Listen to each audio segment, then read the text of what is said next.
ఇటు తల్లిదండ్రి ఇంట్లో ఉన్న సమయంలో మొత్తానికి తను బయట ఆడుకుంటున్న సమయంలో ఈ కామాంధుడే ఆ విషుల్లో మనకు కనిపిస్తున్న వ్యక్తి, ఇతను కూడా ఇతర రాష్ట్రాలకు సంబంధించిన వ్యక్తే.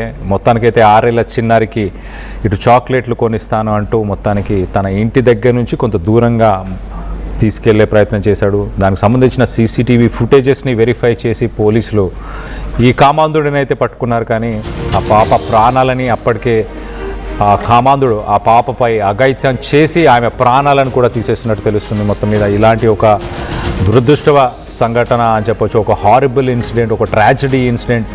ఇలాంటి ఇన్సిడెంట్స్ ఎందుకు మళ్ళీ మళ్ళీ రిపీట్ అవుతున్నాయి? ఇతర రాష్ట్రాలకు సంబంధించిన వ్యక్తులు కావచ్చు, ఎక్కడ ఇటు మన దేశంలో ఎక్కడ ఉన్న వ్యక్తులైనా కూడా ఇలాంటి ఇన్సిడెంట్స్కి ఎందుకు పాల్పడుతున్నారు?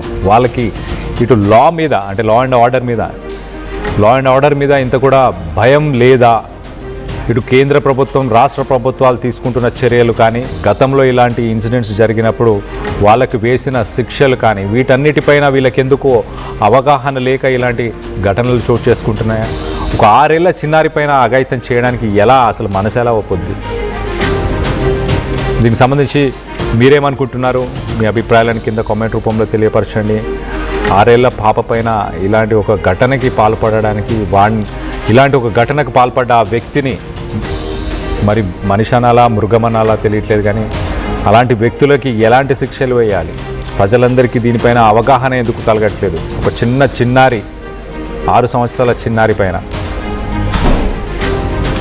దీనికి సంబంధించి మీరేమనుకుంటున్నారు? మీ అభిప్రాయాలను కింద కామెంట్ రూపంలో తెలియపరచండి. ఒక హారిబుల్ ఇన్సిడెంట్, ఒక ట్రాజడీ ఇన్సిడెంట్ అని చెప్పొచ్చు. అలాంటి ఒక ఇన్సిడెంట్ హైదరాబాద్లోని నార్సింగి పరిసర ప్రాంతాల్లో చోటు